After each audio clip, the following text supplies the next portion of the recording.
안녕하십니까? 여러분, 분명 디카페인 커피를 마셨는데 밤에 잠이 오지 않아 힘든 경험을 한 번쯤은 하신 적 있으시죠? 커피 향이 가득한 카페, 달콤한 유혹 앞에서 저는 늘 주저했습니다. 커피를 마시고 싶은데 밤에 잠 못 들면 어쩌지? 그 고민 때문에 결국 디카페인 커피를 선택해왔습니다. 잠 못 이루는 밤을 피하고 건강도 지키겠다는 착한 선택이었죠. 하지만 충격적인 사실을 지금부터 공개합니다. 당신이 마신 디카페인 커피가 사실은 당신의 밤잠을 훔쳐간 카페인 폭탄일 수 있다는 것입니다. 최근 몇 년간 대한민국은 디카페인 열풍에 휩싸였습니다. 수입량은 4배 폭증, 국내 판매 순위는 무섭게 상승했죠. 커피를 사랑하지만 건강을 생각하는 웰빙 트렌드의 산물입니다. 그런데 이 거대한 시장 뒤에는 믿기 어려운 모호한 기준이 숨어 있었습니다. 같은 디카페인 커피인데 어떤 잔에는 카페인이 2mg이 남고 다른 잔에는 무려 26mg이 남아있다면 믿으시겠습니까? 10배 이상의 이 위험한 격차가 지금까지 우리가 안심하고 마셨던 디카페인의 실체였습니다. 오늘 긴급 심층 분석에서는 대한민국을 휩쓴 디카페인 열풍을 파헤치고 정부가 내년부터 칼을 빼든 디카페인 기준 강화의 배경과 이 변화가 우리의 커피 라이프를 어떻게 바꿀지 심도 있게 다룹니다. 이것은 단순한 커피 이야기가 아닙니다. 우리의 수면, 건강, 그리고 식품 안전 기준에 대한 이야기입니다. 지금 바로 시작합니다. 대한민국은 커피 공화국입니다. 통계청 자료에 따르면 우리나라 성인의 1인당 연간 커피 소비량은 약 400잔으로 세계 평균을 2배 이상 웃돕니다. 하루에 2~3잔은 기본인 셈이죠. 이 엄청난 커피 사랑은 필연적으로 건강한 커피 소비라는 새로운 숙제를 낳았습니다. 과거에는 임산부나 특이 체질 등 극히 소수의 고객분들만 디카페인을 찾았어요. 그런데 몇 년 전부터 완전히 분위기가 바뀌었죠. 이제는 저녁에 커피를 마시고 싶은 일반 직장인, 수험생, 심지어 2잔째 커피를 마실 때 습관적으로 디카페인을 선택하는 분들이 늘었습니다. 커피를 끊는 것이 아니라 건강하게 즐기겠다는 커피 다이어트 심리가 반영된 겁니다. 이 웰빙 트렌드는 숫자로 즉시 증명됩니다. 2018년 대비 최근 5년 사이 디카페인 원두와 생두의 수입량은 4배 이상 급증했습니다. 국내 대형 커피 전문점에서는 디카페인 음료가 전통적인 인기 메뉴들을 제치고 연간 판매량 탑3에 오르는 기염을 토했습니다. 디카페인은 더 이상 대안이 아닙니다. 이미 커피 시장의 주류로 자리 잡았습니다. 이 폭발적인 성장의 핵심에는 현대인들의 만성적인 수면 문제와 건강에 대한 높은 관심이 깔려 있습니다. 하지만 이 안심하고 마시던 디카페인 커피에 치명적인 비밀이 있었다는 사실을 아십니까? 바로 디카페인이라는 이름표가 붙었음에도 불구하고 카페인이 생각보다 많이 남아있을 수 있다는 충격적인 진실입니다. 디카페인 커피를 마셨는데도 밤에 말똥말똥 잠이 오지 않아 의아했던 경험 한 번쯤 있으실 겁니다. 많은 분들이 이건 내 체질 문제겠지라고 생각했지만 사실은 모호했던 디카페인 기준 때문일 수 있습니다. 문제의 핵심은 제거율에만 초점을 맞춘 기존 기준에 있었습니다. 원두에서 카페인을 90% 이상 제거하면 디카페인으로 표시 가능. 이 기준의 함정은 무엇일까요? 바로 커피 원두마다 원래 함유하고 있는 카페인 양이 다르다는 점입니다. 예를 들어보겠습니다. 카페인이 적은 원두 A의 경우 초기 카페인 함량이 한 잔에 25mg이면 여기서 90% 제거하면 잔류 카페인은 한 잔에 2.5mg이 됩니다. 반면 카페인이 많은 원두 B의 경우 초기 카페인 함량이 한 잔에 250mg이면 여기서 90% 제거하면 잔류 카페인은 한 잔에 25mg이 됩니다. 똑같이 디카페인 라벨을 달고 판매되지만 B 원두로 만든 커피는 A 원두로 만든 커피보다 최대 10배 가까운 잔류 카페인을 포함하고 있었습니다.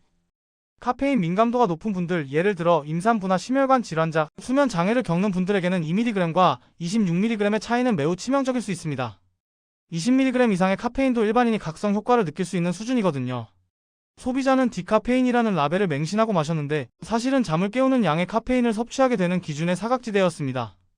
이처럼 불분명한 기준은 디카페인 시장의 성장에 그림자를 드리웠고 소비자의 신뢰를 떨어뜨리는 결과를 낳았습니다. 소비자의 건강권과 시장의 혼란이 가중되자 마침내 정부가 나섰습니다. 식품의약품안전처는 2025년 11월 6일 입법 행정예고를 발표했습니다. 디카페인 표시 기준을 대폭 강화하겠다는 것입니다. 잔류 카페인 함량 0.1% 이하, 즉 99.9% 이상 제거해야만 디카페인 표시 가능. 기존 90% 제거에서 99.9% 제거로 기준이 상향 조정된다는 것은 단순히 숫자가 바뀐 이상의 의미가 있습니다. 가장 큰 변화는 원두 기준에서 최종 제품 기준으로 관점 자체가 전환되었다는 점입니다. 이제 원두의 초기 카페인 함량과 무관하게 최종적으로 만들어진 커피 한 잔에 남아있는 카페인 양을 극단적으로 낮춰야 합니다. 0.1% 이하 기준을 충족하면 잔류 카페인 양은 1mg에서 5mg 수준으로 크게 감소합니다. 이는 일반적인 각성 효과를 거의 기대할 수 없는 미량의 수준입니다. 이러한 엄격한 기준은 이미 미국이나 독일 등 선진국에서 시행되고 있는 국제적 수준입니다. 한국은 그동안 상대적으로 유연한 기준을 가지고 있었으나 국민 건강과 직결된 문제인 만큼 기준을 높여야 한다는 공감대가 형성된 결과입니다. 이 기준 강화는 소비자에게는 진짜 디카페인을 안심하고 선택할 수 있는 안전망이 되어줄 것입니다. 하지만 디카페인 커피를 둘러싼 또 하나의 고질적인 문제가 있습니다. 바로 맛의 괴리입니다. 많은 소비자들이 디카페인 커피가 일반 커피보다 맛이 싱겁거나 향이 부족하다고 평가합니다. 이 역시 제조 공정상의 필연적인 한계 때문입니다. 디카페인 커피는 생두를 후처리하는 과정입니다. 카페인을 추출하기 위해 물이나 화학 용매 등을 사용하게 되는데 이 과정에서 커피의 풍미를 결정하는 휘발성 향기 물질들도 함께 소실될 수밖에 없어요. 카페인만 쏙 빼내는 것이 이상적이지만 실제로는 커피의 좋은 맛과 향도 일부 희생되는 것이죠. 카페인을 제거하는 대표적인 가공 방법으로는 크게 세 가지가 있습니다. 첫 번째는 스위스 워터 프로세스 SWP 방법입니다. 물을 이용해 카페인을 추출하는 친환경적 방식으로 화학 용매를 사용하지 않아 안전하지만 비용이 높고 향미 손실이 상대적으로 클 수 있습니다. 둘째는 직접 용매 방식입니다. 메틸렌 클로라이드나 에틸아세테이트 등 화학 용매를 직접 사용하는 것입니다. 저렴하고 효율적이지만 잔류 용매에 대한 우려가 있었습니다. 셋째는 이산화탄소 초임계 추출법입니다. 고압의 이산화탄소를 이용해 카페인을 선택적으로 제거하여 커피의 향미를 비교적 잘 보존하며 친환경적인 방식으로 최근 고급 디카페인에 많이 활용되고 있습니다. 강화된 99.9% 기준을 맞추기 위해서는 제조사들이 더 비싸고 정교한 SWP나 CO2 추출법 등 고도화된 디카페인 가공 기술에 투자해야 합니다. 이는 필연적으로 원가 상승을 불러올 수 있습니다. 하지만 긍정적인 신호도 있습니다. 수요가 폭발적으로 늘면서 기술 개발도 가속화되고 있습니다. 최근에는 디카페인임에도 불구하고 일반 커피와 구별하기 힘들 정도로 향미가 풍부한 고품질 디카페인 원두들이 시장에 나오고 있습니다. 기준 강화는 역설적으로 제조사들이 품질 경쟁을 벌이게 만드는 촉매제가 될 것입니다. 한국의 디카페인 기준 강화는 단순히 국내 문제 해결을 넘어 글로벌 식품 안전 기준에 발맞추는 의미가 있습니다. 유럽연합 EU 및 미국 FDA에서는 일반적으로 최종 제품의 건조의 중량 대비 0.1% 이하의 카페인 잔류를 기준으로 합니다. 독일, 스위스는 특히 엄격하게 관리하는 국가들입니다. 한국은 그동안 90% 제거라는 유연한 기준으로 인해 엄격한 국제 기준을 충족하지 못하는 제품이 국내 시장에 유통될 여지가 있었습니다.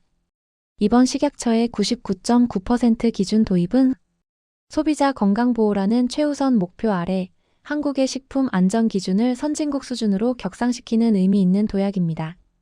국민 건강과 직결된 문제입니다. 이제 해외여행지에서 마시던 안전한 디카페인 커피를 국내에서도 동일한 기준으로 신뢰하고 마실 수 있게 되었다는 점이 가장 중요합니다. 또한 K푸드의 수출 경쟁력 강화에도 긍정적인 영향을 미칠 것입니다. 기준 강화가 시행되는 2026년, 소비자들은 디카페인 커피를 선택할 때 무엇을 확인해야 할까요? 첫째, 잔류 카페인 0.1% 이하 문구 확인. 포장지에 새로운 기준을 충족했다는 문구가 표시될 가능성이 높습니다. 둘째, 가공 방식 확인이 가능하면 이산화탄소 초임계 추출법이나 스위스 워터 프로세스 등 향미 보존에 유리하고 안전성이 높은 가공 방식이 명시된 제품을 선택하는 것이 좋습니다. 셋째, 판매 시점을 확인하는 것입니다. 2026년 이후 생산된 신제품인지 확인하고 구매하는 것이 좋습니다. 이제 디카페인은 명확한 품질 기준을 갖춘 제품군이 됩니다. 더 이상 가짜 디카페인에 대한 걱정 없이 밤에도 안심하고 커피의 향을 즐길 수 있는 시대가 열렸습니다. 오늘 심층 분석을 통해 디카페인 커피를 둘러싼 딜레마와 해결책을 자세히 들여다봤습니다. 커피 한 잔이 우리 일상에 미치는 영향은 생각보다 큽니다. 잠 못 이루는 밤을 만들 수도 있고 하루의 활력을 줄 수도 있죠. 디카페인 시장의 성장은 우리 사회가 단순한 소비를 넘어 건강과 웰빙을 추구하고 있음을 보여줍니다. 그리고 이번 정부의 기준 강화는 소비자의 목소리가 식품 안전 정책을 움직인 성공적인 사례로 기록될 것입니다. 기준은 높아졌고 기술은 진화하고 있습니다. 언젠가 디카페인 커피가 일반 커피와 완벽하게 동일한 맛과 향을 자랑하면서도 안전성까지 최고 수준으로 담보하는 날이 오기를 기대해 봅니다. 오늘 준비한 소식은 여기까지입니다. 시청해주신 여러분 감사합니다.